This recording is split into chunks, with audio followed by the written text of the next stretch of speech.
welcome to my YouTube channel. Nah, ini video perdana aku di YouTube. Buat kalian yang belum subscribe, silahkan di subscribe dulu. Tekan tombol loncengnya untuk notifikasi video berikutnya. Sawadihap. Nah, di video kali ini aku bakal jelasin siapa sih seorang aku ini dan dari mana asalnya. Asal mulanya bagaimana terbentuknya. Di sini aku mau perkenalkan diri, nama aku Princess Jessica. Aku ini seorang selebgram, influencer. Pokoknya terkenal banget, siapa sih yang nggak tahu aku. Oh no. Princess Jessica. Jadi panggilan aku bisa dipanggil Jessica atau JJ. Aku kelahiran Tangerang tahun 1997. Aku lahir tanggal 6 September. Jadi aku ini anak pertama dari 2 bersaudara, guys. Apapun yang aku jalani, intinya semuanya untuk keluarga. Nah, di sini aku akan jelasin awal terjadinya seorang waria cantik ini, the one and only di Solo Raya, Surakarta. Awal mulanya dulu itu emang aku tuh ngerasa aku ini udah beda, guys. Jadi nggak ada yang salah dari tubuh aku ini. Emang aku terjebak di tubuh seorang pria. Aku merasa terjebak, aku pergolakan batin, ngerasain gimana sakitnya dibully dari dulu, nggak pernah dianggap. Kayak aku tuh udah berusaha banget, udah berusaha ke ngeyakinin ke yang lain, pokoknya ke umum itu, ke publik, kalau aku ini seorang laki-laki tuh nggak bisa, guys. Jadi jiwa aku tuh menolak, aku bilang gini tapi jiwa akunya nggak nerima. Nah gitu. Mulai dari situ aku semakin jadi dari dari SD tuh aku udah sadar.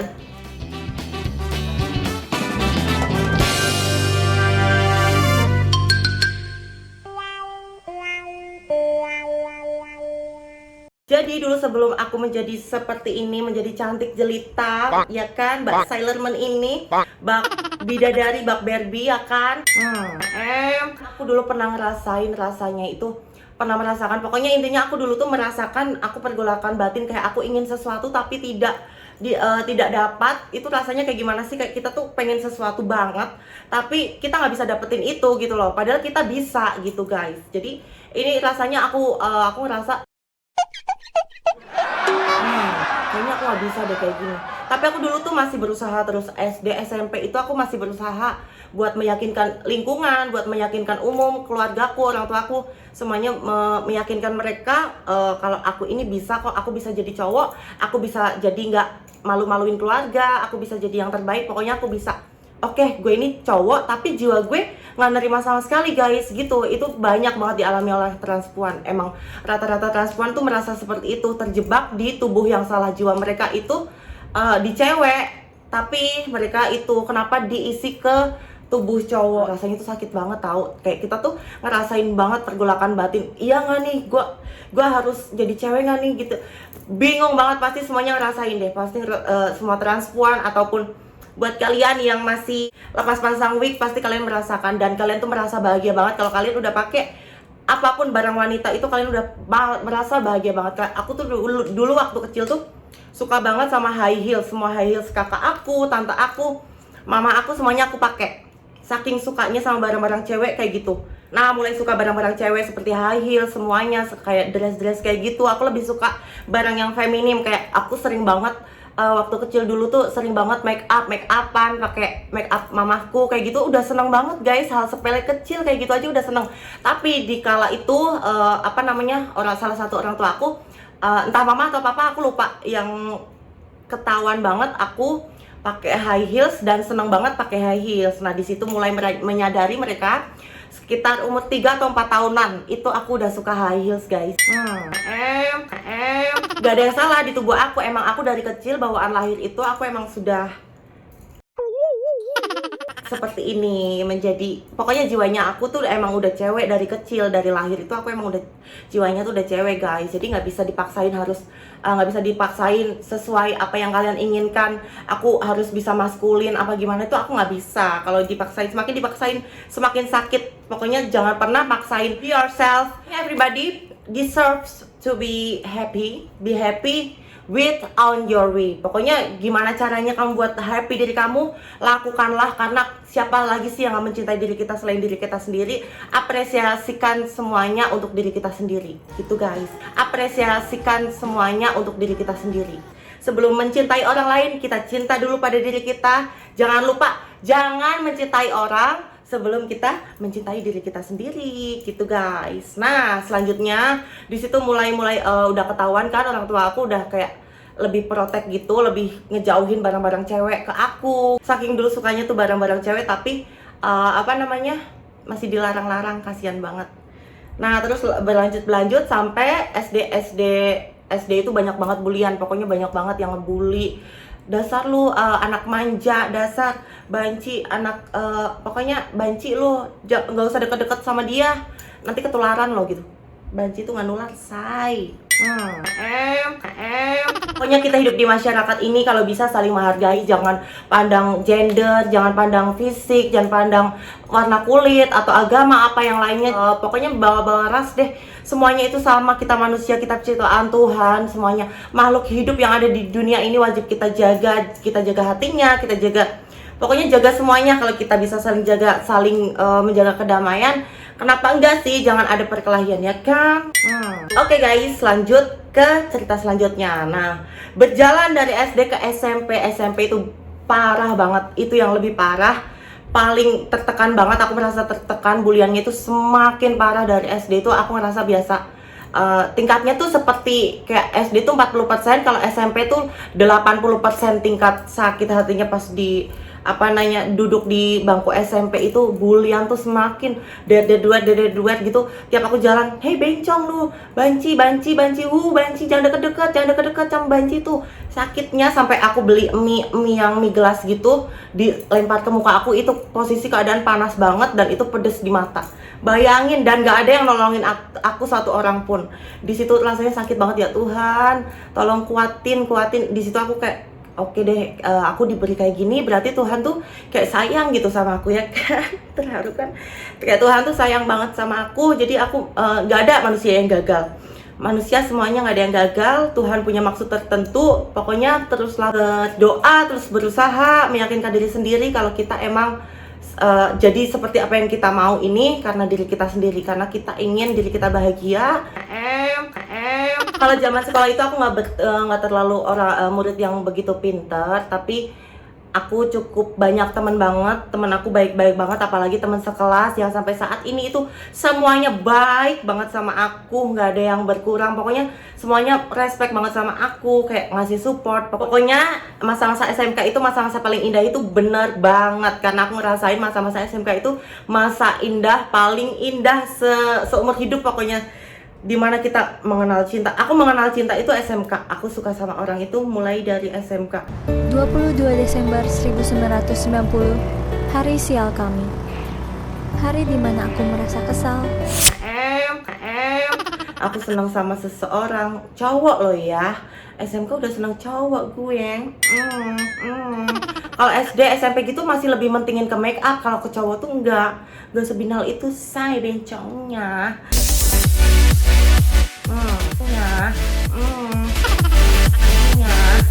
Aku mulai suka sama cowok tuh SMK itu.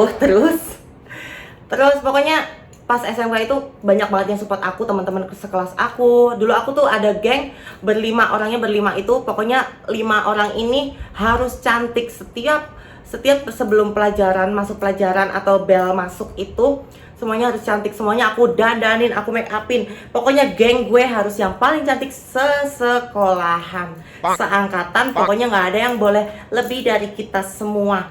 Kita harus cantik. Pokoknya pas sebelum masuk dan pelajaran itu, sebelum guru masuk itu, kita tuh dandan-dandanan yang catokan, yang pakai eyeliner, yang saling bantuin pakai alis gitu. Dan aku pun pakai itu juga, makanya aku berangkat paling awal sendiri karena aku harus ready dulu, abis itu dandanin temenku deh gitu. Pokoknya aku tuh dari dulu emang suka banget ngebuat orang tuh cantik, kelihatan elegan, kelihatan attitude-nya baik. Aku tuh seneng banget kalau udah ngebuat orang tuh tercipta rasa seperti itu. Kayak gue tuh harus cantik buat diri gue sendiri. Jangan pernah cantik buat untuk orang lain, jangan pernah. Karena cantik untuk diri kita sendiri itu lebih puas daripada kamu udah cantik-cantik tapi buat orang lain itu sama sekali gak, apa namanya, kalau buat aku sendiri, aku pribadi sih, aku nggak menyarankan untuk kamu berbuat seperti itu, perawatan mahal-mahal tapi untuk orang lain, untuk pacar kamu. Kalau pacar kamu atau teman kamu yang suka kalau kamu cantik terus abis itu ninggalin kamu, nanti kamu yang pusing sendiri, say. Jadi perawatan, semuanya kecantikan itu untuk diri sendiri aja. Hargai diri kamu, hargai tubuh kamu. Pokoknya jangan lupa beri kecantikan, polesan itu harus untuk diri kamu dan hati kamu sendiri. Jadi itulah sedikit banyak kisah aku di SMK. Pokoknya banyak banget deh hal-hal yang bikin bahagia. Kayak aku tuh Sweet Seventeen disurprisein temen aku. Nanti itu bahagia banget. Temenku ngerancanain Sweet Seventeen aku di salah satu cafe di Solo. Itu sama orang tua aku. Jadi mereka ngerencanain dan aku sama sekali nggak tahu gitu loh. Orang tua aku juga pinter banget kalau suruh bikin prank-prank kayak gitu tuh, pinter banget, say. Bohong-bohong ke aku gitu pinter banget, mama papa. Tuh, terus pokoknya lanjut SMK, udah deh. Pokoknya SMK tuh baik-baik banget, bagus banget. Pokoknya cerita aku tuh, aku seneng lah intinya. Pas SMK tuh aku mengenal banyak orang, banyak banget pengalaman SMK aku. Guru-gurunya baik banget. Aku dulu di SMK Syahid Surakarta. Jadi aku pindah dari kampung Boyolali ke SMK Syahid Surakarta. Terus aku ngekos sendirian, aku survive, aku fighting. Dulu aku nggak dibolehin ngekos sama mama karena mama tahu aku bakalan liar kalau aku ngekos. Dan ternyata benar. Ternyata benar, akunya liar, akunya selama ngekos itu aku dandan cewek, aku lebih mengeksplor diri aku pengen itu, aku ngerasa puas banget guys, aku selama itu. Itu udah lulus SMK ya, itu udah lulus SMK, aku kuliah, aku lanjutin di STP Syahid Surakarta, aku kuliah itu. Pokoknya selama kuliah itu bahagianya lebih dari bahagia SMK deh kayaknya, pas SMA deh kayaknya. Karena banyak banget temen, banyak banget, aku tuh di situ udah jadi yang diri aku sendiri. Aku tuh udah ngondek lah, udah pakai alis pas mos gitu, pas sama mos sebelum masuk kuliah gitu. Aku tuh suruh hapus alis gitu tuh, kayak seneng banget diperhatiin orang. Suruh hapus alis di lapangan, disaksikan orang satu kampus, say. Kayak aku tuh jadi perhatian gitu, aku semakin seneng, semakin dangak kayak gini. Apa sih, semakin kemayu gitu loh guys. Jadi banci tuh di mana-mana emang pengennya jadi sorotan, say, di mana-mana emang.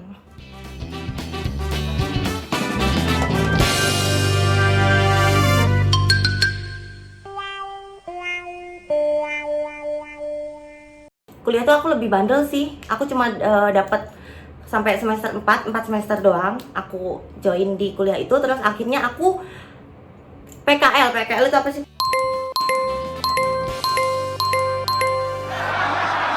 Magang guys.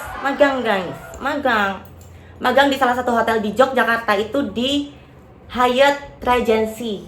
Iya, Hyatt. Di Hotel Hyatt aku dapetin apa namanya, section di bar. Jadi aku jadi bartender guys. Itu hari pertama aja aku udah kacau guys. Nah, hari pertama itu aku udah kacau banget, ngelakuin hal yang fatal banget. Ada tamu lagi meeting tentang meeting weddingnya dia. Aku numpahin orange juice ke tas dia yang ada di bawah, dan tas itu pas lagi posisi buka, jusnya itu numplok ke dalam tasnya dia, power bank, semuanya, alat elektronik, semua kertas-kertas, dokumen dia yang dia bawa itu rusak semuanya. Dan aku langsung, kayak aku tuh dulu SMK itu aku magang, tapi aku nggak separah itu, langsung suruh bawa tray itu kayak nampan gitu, isinya jus gelas yang kecil-kecil. Tahu kan kalian jus gelas yang kecil-kecil di hotel itu kan kecil-kecil, tinggi-tinggi banget. Itu aku bawa 4. Aku suruh gini, bawanya standar hotel, sesuai SOP, standard of procedure hotel. Jadi aku bawanya harus gini atau gimana sih kemarin? Kayaknya gini deh. Gini apa gini? Gini nggak boleh. Emang standar hotel tuh gini. Gini terus gini kan. Kalau itu kan gini, terus gini. Gitu. Itu numplek, say. Pengantinnya ngamuk di depan aku. Aku kan orangnya nggak bisa diomongin keras dikit. Omongin keras tuh kayak aku, anjing apaan banget sih, kayak gitu loh.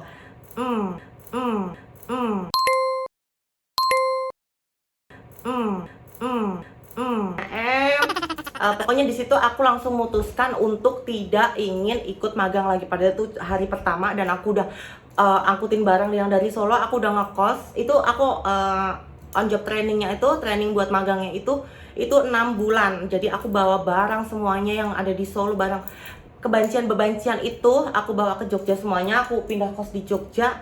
Lalu pokoknya aku pindah tempat tinggal di Jogja selama 6 bulan, udah rencananya gitu.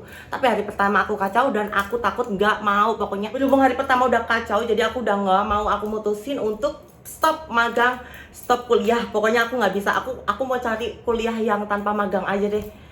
Katanya orang nggak ada kuliah nggak ada magang, karena itu magang itu salah satu syarat kamu wisuda gitu kata orang-orang. Makanya aku tuh nggak ngelanjutin kuliah karena itu. Aku yang mengeluarkan diri, bukan aku yang dikeluarin. Karena selama ini warga Solo itu taunya aku itu dikeluarin dari kampus. Teman-teman kampus aku taunya aku dikeluarin. Tapi aku nggak mau pembelaan atau pembenaran. Aku nggak perlu itu. Yang penting aku udah jadi kayak gini.